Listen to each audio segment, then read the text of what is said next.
everyone around them kind of has to choose, do I want to innovate or am I going to disintegrate? This is actually the same as I see it. A lot of schools are not teaching any type of business. So now everybody else needs to match. Man, look at her. She's a mom and I was a mom and I didn't know anyone else doing anything cool. Welcome to my brand new podcast series where we uncover true success stories from the front lines of beauty and aesthetics. And I couldn't imagine anyone better to begin with than a woman who doesn't just perform treatments, she elevates them. With years of experience in aesthetics, an eye for detail, and a heart for transformation, she has built a reputation as both an inspiring practitioner and a visionary leader. She is the founder of her own Aesthetics Academy in Gilbert, Arizona, where she empowers students to become estheticians and turn their passion into a profession. Passionate educator, inspiring esthetician, and one of the most creative voices in our industry. The very first guest of my podcast series, my good friend, Mariah Sanchez.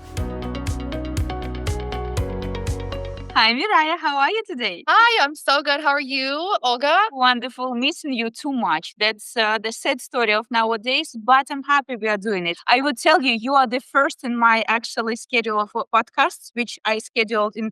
You're the very first one I'm having my interview with, which I'm very, very excited. Oh, that makes me so happy. I'm so excited for this as well. Obviously, we are good friends outside of like the business world, but I'm super excited. It's going to be so fun. Yeah. Mariah, you've been with your school for over the year right now, right? Yes, we just hit our 1-year anniversary, July. So July is also the birthday month for Zemets, and Yep. it's my birthday month, and it's a Project Esty Academy birthday month, which I'm super, super happy. Can you share within this time, what were your momentum moments when you feel like you were able to change either someone's lives or something happened with your students that made you super, super proud of what you've built and what you were able to achieve? Yeah, that's a great question. I would say number one, seeing my students start their own business. This has happened quite a few times where they go out and then I help them like their LLC or get their business bank account and like really teach them what they need to not only be a great esthetician and like the skill, but like the business aspect, like go and start their own business. And then seeing them go from, they come into the program and they know nothing about aesthetics to learning aesthetics and then starting their own business and feeling confident out of school to do that. It's the most incredible feeling. And it just like they feel confident and empowered to do that. Obviously, we work hard to pour into them. It's not just me, it's the staff and it's the team and it's the teachers and everyone else behind it that just like pours into these students. And that is definitely the most rewarding part. This is so beautiful. Can you, because that's a cool thing that you are preparing them for the solo practice, right? For being Yeah. a businessman, not just an esthetician. Do Mhm. you have maybe statistics of how many of your graduates will go and become solo esthetists rather than go to work at the spa? I would say maybe 15 to 20% of our students actually follow through and start their own business. But that's Mhm. the other thing too, is like our estheticians are getting hired in great places. They're getting hired in these awesome places in Arizona. And it just goes to show like, a lot of people are worried about coming into aesthetics. Like, am I going to get a job after? And Yeah. it's because they're brand new estheticians, but we do train them to where when they are going to apply, they're competing with other estheticians who have been doing it for a long time because they do get the hands on and they do get the skills and knowledge that they need. That's awesome, because I think that the basic aesthetic schools and basic cosmetology schools, the percentage of people who would graduate and then go for the solo practice would be close to really, really low percent. You're kind of giving them a lot of confidence, skills to proceed with solo practice if they want. What about your personal experience? Because your story is mesmerizing. When you change the state, then you started from Ulta, then you go solo, and then you hit your coolest benchmark, and you shared in one of the interviews when you were able to earn 10,000 per month for the solo esthetician. It's like huge achievement. Then you become influencer and educator and ambassador, and then you open up the school. So how did your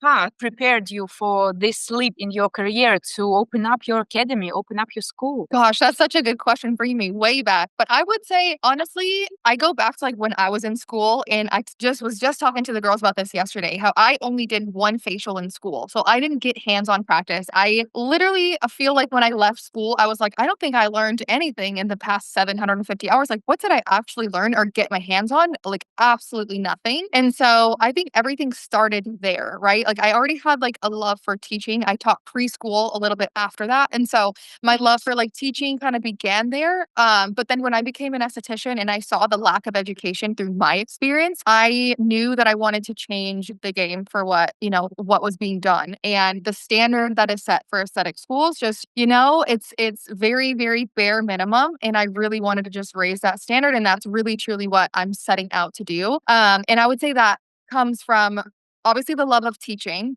and seeing what is being lacked in the industry, what things are missing, and how I could fill those gaps. And really, truly just putting everything that I have into it and being a solo esthetician as well, because, a lot of the schools teachers that are teaching, they don't actually practice in real life. Like they are just teaching.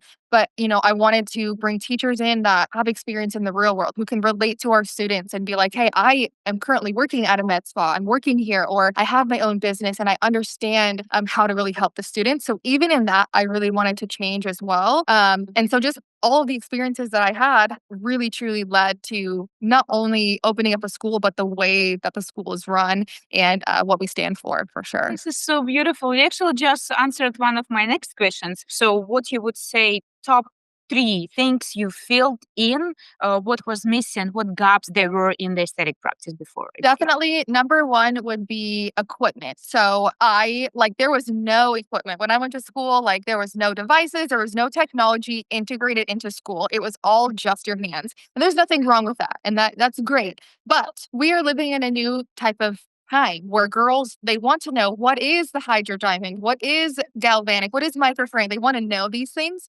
And so that was the one thing that's definitely lacked and brought into Project Esty is the equipment. That's number one. I would also say the real life experience, which I kind of mentioned before, but we need real life experience. We need teachers who know the field. They've been there. They've experienced it. They sat where that student is sitting. And now they're like, hey, I graduated and I am working as an esthetician. And now I get to come back, turn around and help you as a student. And it's just so cool. The number 3, I would say the business and social media, because a lot of schools are not teaching any type of business. You teach the skill of aesthetics, the very basic, and then you go figure it out on your own. If you don't, you are missing such a huge opportunity. And so we definitely push that here for sure. Mariah, funny questions. If you could redesign aesthetics licensing nationwide, what's one change you can make immediately? If it were up to me, the first thing I would change is I would have everything be regulated the same. Every state is so different, the different amount of hours, different things that you can do. Let's just have aesthetics as a whole over the entire United States, and every requirement is the same for everyone. I think that would make the most sense because these girls are moving state to state and they're learning here and then they're going here and they can't do this, they can't do that. We should really, really regulate everything as one. I know that might be a little controversial, but that is genuinely how I feel. And also just the standard, just like we need to set a new standard for the industry because the standards are so low. The entry is so low. It's very sad. What piece of advice you can give for estheticians who are, let's say, not just relocating, but they need to rebuild from zero? What would you recommend them? What to start with? Yeah, that's a great question. I would say number one, although I do preach social media is key, and it is, but if you are marketing a business that's not great behind the scenes, and it doesn't really matter how much you market online, you have to be really good in person. And your experience, you should focus on the experience that the client is getting when she comes to see you or he is coming to see you. Experience comes first. Even if you have one client, I tell this story a lot because when I first moved from out of state, I thought for sure, hey, I was fully booked in Washington. When I moved to Arizona, I'm going to be fully booked too, so quick. And it didn't work that way. I had to start over. I didn't know a single person. And what I really focused on was the experience. So it wasn't just, marketing and telling everyone about me. It's the experience and getting that client to be the wow factor. And then when she left, she wanted to tell people about me. And then it spread very wide. And that's how I grew. It wasn't just showing up on social media. There's so much more to that. So I would say focus on customer experience. Think outside the box. Don't just go to social media to be your marketing. Walk around, meet people, sports teams. If your, kids are in school, who can you connect with? How can you network with people? to get your name as an esthetician out there. Don't be afraid to talk to people. Be, social. There's social media, but you have to be social in real life too. It can be scary for some people, obviously. It can. That's Yeah, for sure. That's true. I would say also Google My Business. The search Yeah. engine to search online through Google Maps is huge for a Absolutely. lot of businesses, and it's been neglected for a lot of businesses because no one knows how to do it. So do you It have is this program, or do you so help important. your client to do it? That is honestly so important. And even now, like it's so important that these girls are, so we do this in school as well. We have the clients leave our students reviews so that when they leave here, they can use those reviews to go build their business outside of here because they need something to stand behind. And if you have that and you're, up to date on Google and you're, posting and pictures and clients are leaving reviews, like this is how you're going to grow. And a lot of people sleep on this. They don't understand how important Google is.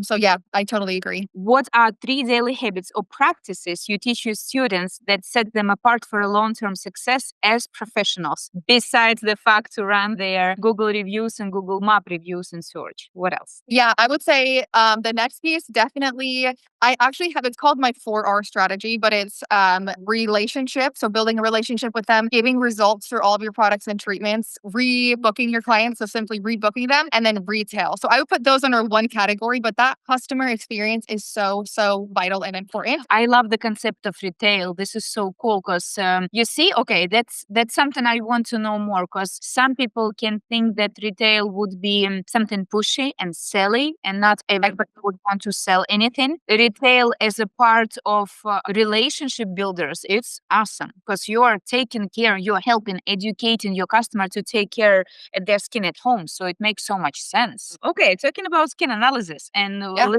let's hop on the AI and high tech. Your school and your academy is packed with the more advanced technologies than any other school what I know. But starting from your solo career, how Yeah. would you say, how do you decide what technology is worth adding into the practice? And how do you help your students or those estheticians who will follow you to help them choose what technology to add on? Does it worth it or not? Yeah, well, I would say first and foremost, we are in an age where AI is becoming huge. Like, and it's not just for us as estheticians. I know that there's going to be a huge shift in the aesthetics industry where technology is like that's where everything is going. We can't deny that, right? But our clients, even these girls who are 10, 11, 12 years old, are already learning about technology at 11 years old on TikTok. And so we're going into this generation where they want to know, they need to know, they know these things. And so we as the esthetician, of course, need to be at the forefront and be able to at least know what we're talking about when they're asking us questions about these things. And then for me, like we do have these skin analyzer and equipment in our school so that our students understand, like when your clients come in, they ask you about this, you need to know how to answer their questions and analyze the skin on a deeper level. And so I would say a skin analyzer, like I have the Zenith skin analyzer, and it is the best thing. It is, even as whether you're a solo esthetician or me as a school, if anyone watching this, it has a school, I highly recommend this because the students love it and the clients love it. And it's such a great way for marketing to get people in because they're so intrigued by the analyzer, but also just to be like, hey, this is where the industry is going. Like we have equipment to match what these girls are coming in when they come in for the tour. They ask about it. These girls want to know. But I would say definitely skin analyzer device. And then as far as other technology, create the demand or decide what your demand is. What types of clients are you seeing? What types of skin are you treating? And then just bring on equipment that it has high quality equipment. We use all Zenith equipment here. We love them. Our students love them. Our clients rave about their services. And so go with a brand that you love that really gives those results and just add as you go. Music to my ears. Thank you so much. Do you, looking at that lots of majority of different types of technologies, do you see it becoming required part of the school education, or it would stay also as an add-on and potential? So you see it as something that's coming up as the standards for all aesthetic education? I do. I do see that being the standard for education. However, unfortunately, a lot of schools are super outdated and it's really hard for them to change. But here's what's going to happen is the schools like Project Esty are going to pop up everywhere, and that's going to be the new standard. And these other schools are going to have to match that, or they're not going to, it's not going to work well for them because there's a new standard, right? And if they can't match it, then unfortunately, it's the truth. So I do believe that once one school kind of sets that bar, everyone around them kind of has to choose, do I want to innovate or am I going to disintegrate? So that's kind of I agree. This is actually the same as I see it. You have already started rising the bar high. So now everybody else needs to match. This is beautiful. So what about the trends for 25, 26 upcoming year? You see what's aesthetic is heading to? Gosh, in my personal opinion, I think the wellness and the what is the word I'm looking for? Not natural, holistic. That is where I really see the change. And again, people are more aware now than ever about getting beauty treatments and taking care of their skin at such an early age. So I definitely see girls as young as 15 to 18 are already on skincare routines, and they are seeing an esthetician and they want certain treatments, and they're protecting their skin earlier. They're wearing sunscreen now, where back in the day no one did. So more awareness, but I would also say from a holistic approach, like instead of going to the Botox and to the fillers, which is great, I think in the future, more people are going to go the more holistic route, and the wellness centers are going to start popping up more. Food, nutrition in combination with aesthetics, I see that being huge for sure. Awesome. I love it. It's like more wellness lifestyle in general, including holistic approaches in the aesthetics and skincare. That's awesome. What's your top favorite holistic technologies? Talking about holistic wellness and technology. Oh man, cryotherapy for sure. That's my number one. Love cryotherapy. My favorite machine, I love the Frio Lift because you can do heat and cold at the same time. We have the Cool Restore, the Elegance, which is beautiful, and it's my absolute favorite because it is a holistic approach, but you can target the fat as well. So I love this. Also radio frequency, the Crystal Frax Pro. We have that one is for skin tightening, but again, it's a way safer, more gentle route than actually even microneedling, but you're still getting results. And you can treat aging without Botox and fillers and all the things. Nice. And your students have access to the training and hands-on on all of this technology. So, on your opinion, what do you think estheticians need to hear more often about balancing results and self-care regarding themselves and their clients as well? Yeah, I would say you have to do the work at home. Is this are you referring to, like getting results from their skincare products and treatments and things? They definitely have to, it has to be an esthetician and client companionship. You can't expect to just go and get a facial once a month and that's going to change your skin. If you're not doing home care at home, then it's not going, you're not going to get those results. Oh, yeah, it's like a couple relationship in a couple, 100%. Yeah, you cannot just rely on some product. For example, you're doing it is a complex, united process of your lifestyle, including. What about the community? Because it's not just school. Again, I see it as a community because you are preparing them for future either solo practices or work at the spa, but they are all in the one big network on the supporting professionals. So how do you foster this supportive culture among of your Wow, students? that's so great. This is something that I knew from before I ever opened the school. Like I said it from day one that I did not just want an aesthetic school. I wanted an experience. I wanted the students to come through the program and be a different person when they graduate because of the program. And it wasn't just about aesthetics, but it was about a personal growth experience that they got because they went to Project Esty. They learned skills, of course, on like how to be an esthetician, but they learned how to show up on time. They learned how to show up when they didn't want to take tricky clients, to handle hard situations. Like it is really, truly like a real life experience. Also, the community, as far as like we are really big on no gossip. There's no drama, there's no gossip. We really, truly feel that. It starts with everything that I pour into the staff. I really, really, really work hard to pour into my staff members and give them the best that I can, so that I know that by doing that, that's going to foster and pour into our students. I focus on my staff number one, so that they can be that for our students, and they are, man, they show up and they really truly are the best. Like I have the best of the best team, and it's taken a whole year to get here, but I'm so thankful to be here, and the students can feel that we as a staff work collaboratively together and that we love each other and we love our job and we love being here every day. And it shows, and our students feel that every day. This is so cool.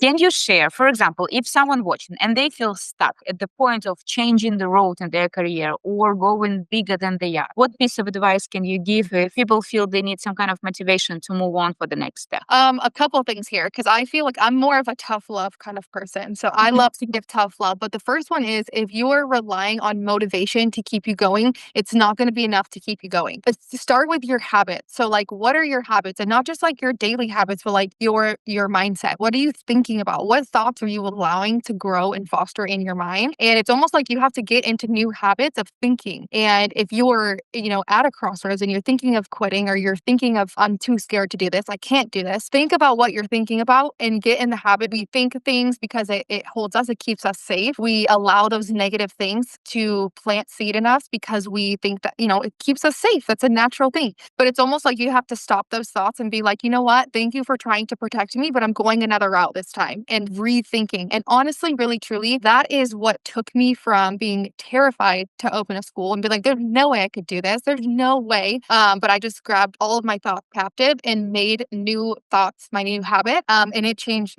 my life. And I know that if it did it for me in the state that I was in, it could help literally anyone watching this to just take that next step. So don't just rely on motivation, change your thought. And I would also say, get around supportive people. So if your friends aren't supporting you, if the people around you that are bringing you down or don't believe in the vision, like unfortunately, you are going to have to let some people go. I saw the coolest analogy and I just thought this was so cool. But like when they launch a rocket, right? And there's boosters on the rocket. When that rocket gets to a certain height, the boosters have to fall off or otherwise the rocket can't keep going. And so there's going to be times in your life, whether it be people or situations that don't feel comfortable, you have to accept that those boosters are falling off and you have to, in order to keep going, you're going to have to walk without that person or that friendship or situation. And unfortunately, for them, like they just can't be with you on that next level, but it will make you just skyrocket literally into the next season of your life. I love this analogy. So beautiful, right? So they give you a boost and then at the moment I needed to. I remember when we were just talking about the idea of opening up a school and it sounds for me so used because it just, you were living this dream and you can feel it through everything you were saying. It's beautiful that you actually get to the end. I also think that's an important thing. If you have the goal like you were dreaming of it. So here you go. More than a year from now, you have a beautiful school. It is so true. And I honestly have to say, Olga, like in that season of life, it's like I did not have anyone that I was really looking up to. I feel like I was kind of like trailblazing. Say like you were the one person who I was like, man, look at her. She's a mom and I was a mom and I didn't know anyone else doing anything cool like this, like who was a mom looking up to you. Like, I just want you to know genuinely that I look up to you. I look up to you more than you'll ever know. And I've looked up to you since the day that I met you. And you will always have top tier position in my life that I will always look up to you for sure. Very likewise. You are the same position for me too. You are in the pins in my messages. You and my daughter are two pins at the top of my messages. It just it says a lot. I truly, I remember the moment when we had an interview in your school when we traveled to you, and there was one super fun moment when you say, "My kids are alive, they are fed, and they are healthy. So I am completed as a mom." And I feel like, oh my goodness, this is so true. Because I also, as a mom and being in the constant active business, and I think this is one of the struggles estheticians can have, because you have also your thoughts and sometimes the negative thinking that you may be not a good mom because you're spending too much time in your work and all of your thoughts and all of your ideas are related to the business and you don't really spend quality time with the kids. And then I heard you and I feel like, oh my goodness, I feel the same. They're alive, they're fed, they're happy. The mom is showing them an example of how you can live extra life except just being a mom. So it's beautiful. Thank you for doing that, because I think it holds lots of people. They want to do it, but they cannot let themselves do it. And And everybody can. It's so funny because it's so true, and I think in that moment, that was the first time that I could say that out loud to someone else without feeling weird or that I was gonna be judged, because I did feel that way. Like, I can't have a business and I have this whole side of me that I just wanna take over the world, but then it's like, but I'm also a mom and I wanna be the world for them, right? Like, and I wanna show up for them, but, like, if I don't, lean into, "This is who I am," like, "This is what I love. I'm passionate. I'm a businesswoman. I live for this," you know? Like, if I die to that just to stay home with my kids, like, to me personally, I couldn't do it. I can't do it.